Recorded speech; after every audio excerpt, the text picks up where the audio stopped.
Топтунов по команде Акимова нажал кнопку аварийной защиты в 1 час 23 минуты 40 секунд. Хочу сказать, что кнопка аварийной защиты, это, она так называется, а служит она как в аварийных, так и в самых обычных условиях для того, чтобы останавливать реактор. Вот.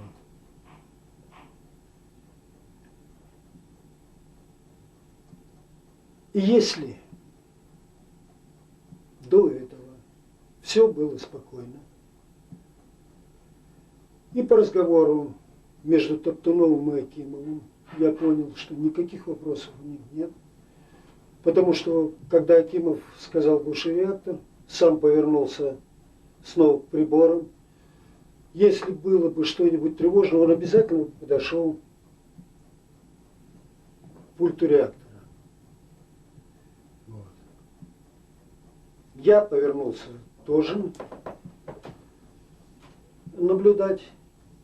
И через несколько секунд, а по системе контроля это ясно, что через 3-4 секунды начали появляться аварийные сигналы и предупредительные. И затем в 1 час 23 минуты 46 секунд произошел взрыв реактора.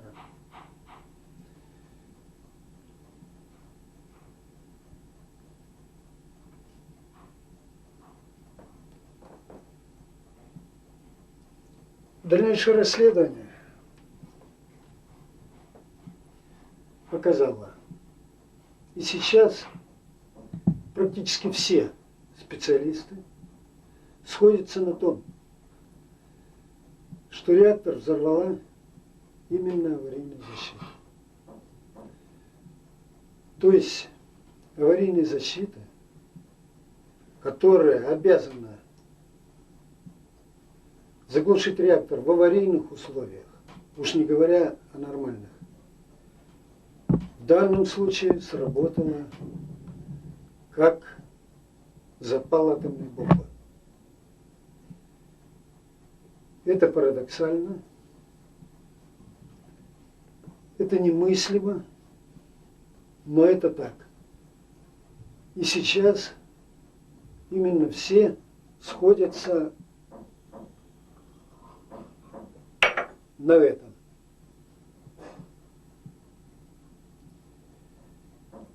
Вообще говоря, можно мыслить, что аварийная защита не справилась с быстротекущим каким-то процессом.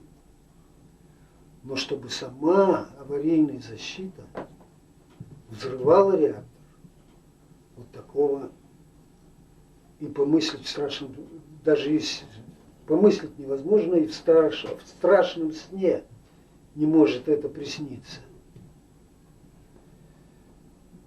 Вот.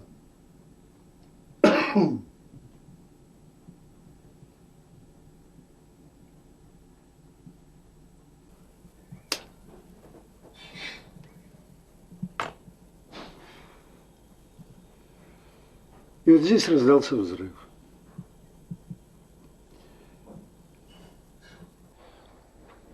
Ну, как это выглядело для меня, это было такой мощный удар, сотрясение всего здания. Вот. Я поднял взгляд на потолок, откуда посыпались на голову осколки фальшпотолка.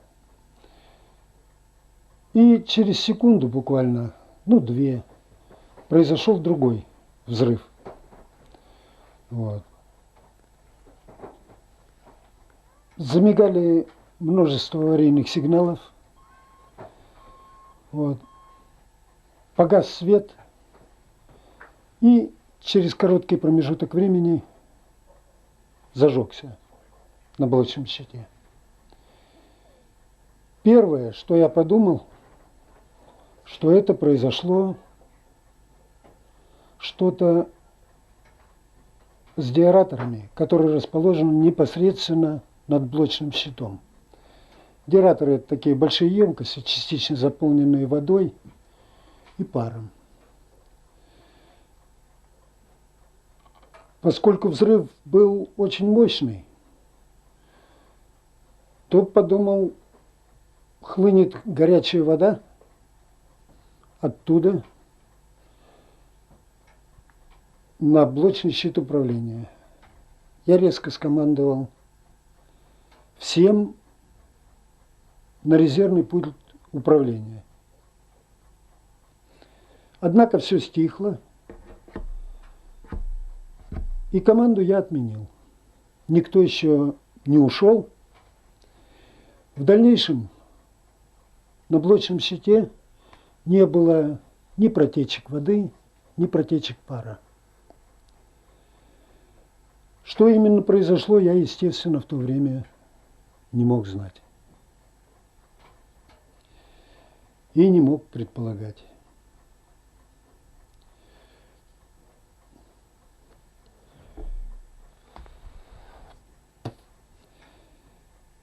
По выработанной привычке, это уже стереотип, сразу же после происшествия это смотришь на приборы, на сигнализацию, что же произошло. И первый же взгляд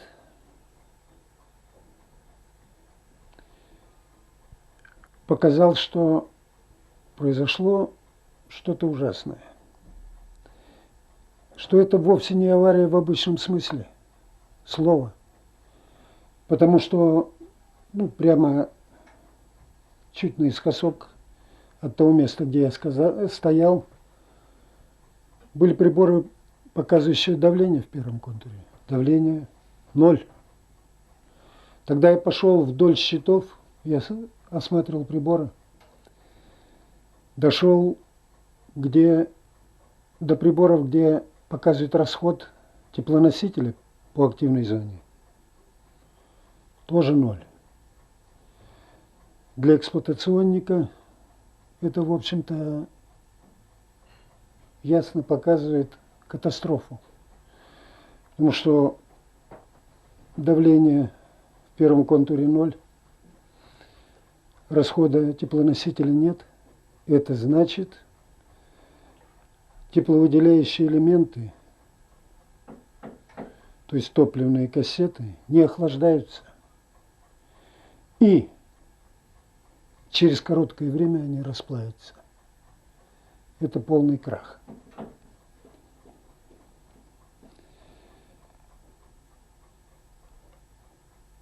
Правда, в данном-то случае топливо превратилось в прах при взрыве.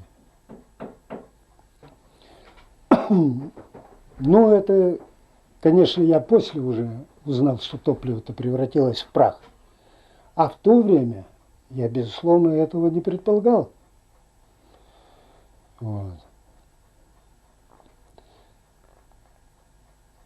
Было совершенно непонятно, что произошло. Потому что авария произошла, будем называть аварией, на самом деле это, конечно, катастрофа. Авария произошла в обычной будничной обстановке. Ничего не предвещало этого. Никаких рискованных каких-то мероприятий, ничего у нас не было. Все было нормально. И после того, как уже все произошло, и расследование показало, что система контроля в момент нажатия кнопки аварийной защиты не отмечает ни одного аварийного и даже предупредительного сигнала. Все произошло в спокойной, рабочей, будничной обстановке.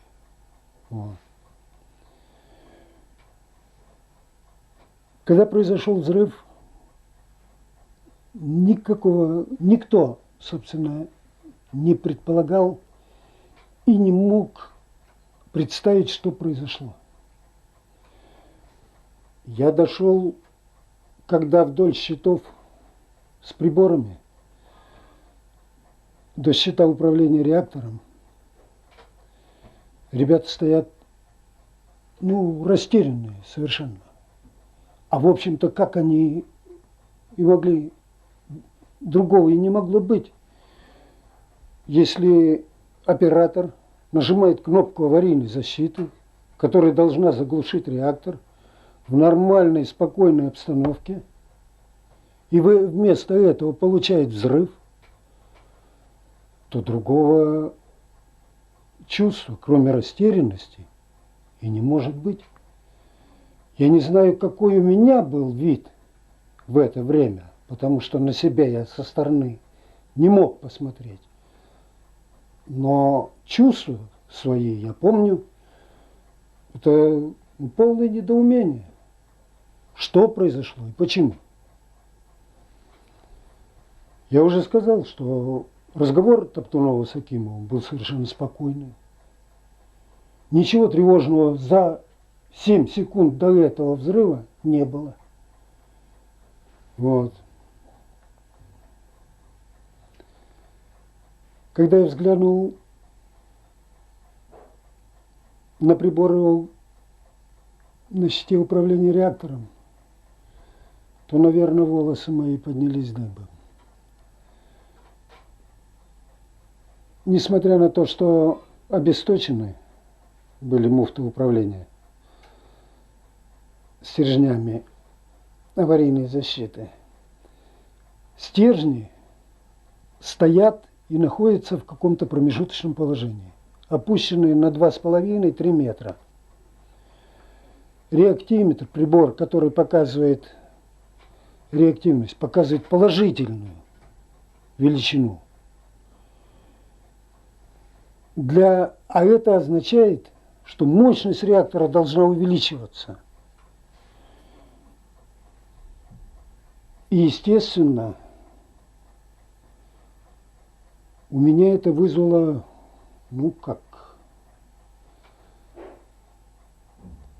растерянность. Я немедленно сказал Кудрявцеву и Проскурякову бежать в центральный зал и опускать вручную стержни управления. Только ребята выскочили, я понял, что, в общем, это было распоряжение глупое, ненужное. Не пойдут они все равно. Я сразу же выскочил в коридор, но ребята уже скрылись. Вот. Много, 1000 раз я анализировал свои действия и поступки после аварии. И можно сказать, что вот это вот только распоряжение мое было неправильное. Здесь я понял, что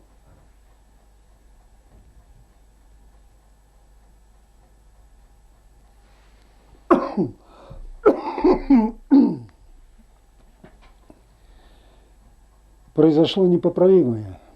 Вот. Однако, что именно и что надо делать,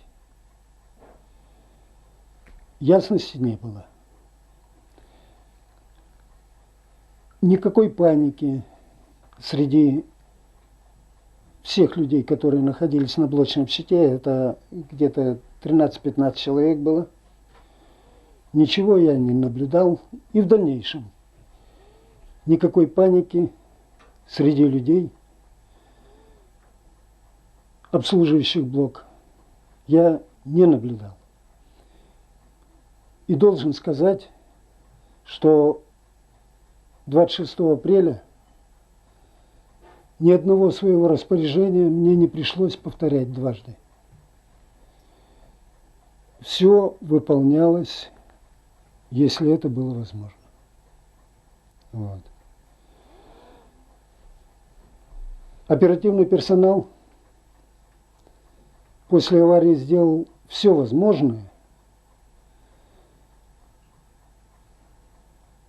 к сожалению, для многих это оказалось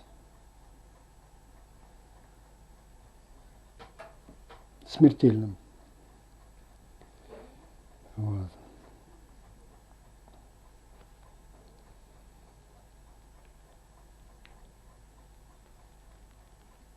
Если хочешь что-то делать, то надо знать что-то. По приборам картина представлялась совершенно ужасная. Но информации к тому, что делать, она не давала. Поэтому я вышел, когда в коридор, там была пыль, дым, я вернулся и сказал Акимову, чтобы он включил вентиляторы дымоудаления, а сам через другой выход прошел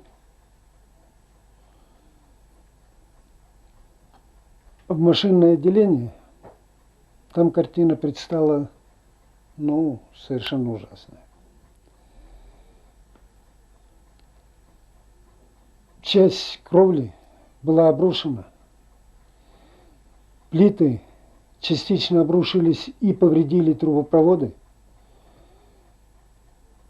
Горячая вода струями бьет в разные стороны. Пар, вспышки короткого замыкания в электроцепях, резкие щелчки, такие как выстрелы. Около 7-й машины повреждено упавшими плитами перекрытия трубопровода масла, и масло загорелось. Но там уже ребята бежали к тому месту. Я вернулся на блочный щит и решил подняться в центральный зал, посмотреть, что с реактором. Однако, когда прошел по коридору, тут же мне встретились операторы центрального зала и операторы газового контура. Оператор центрального зала Анатолий Кургуз был страшно обожжен паром. У него с лица кожа клочьями висела, и руки тоже были обожжены, и клочьями кожа была, что под одеждой, естественно, не видно. Я сказал, что идите в санпропускник, туда сейчас подойдет машина скорой помощи, которую вызвал Александр Акимов. Вот. Вызвал он также и пожарную команду, но, оказывается, пожарная команда поехала уже раньше, потому что один из пожарных был на улице, когда произошел взрыв. И он видел все это. Оператор газового контура Симоненко сказал мне, что разрушен реакторный цех. Я прошел немного подальше по коридору на 10-й отметке и выглянул в окно. Увидел, что стены центрального, то есть реакторного цеха нет. Она обрушена. Тогда я прошел вниз, вышел на улицу и обошел. Пошел вокруг реакторного цеха. Ну, они вместе, реактор 4-го блока, помещение химцеха и реактор 3-го блока, они без разрыва сделаны. Я обошел все это вокруг. Картина, конечно, была ужасная. 2 стен реакторного цеха, западной и северной, не было. Кровли реакторного центрального зала не было. Обрушено.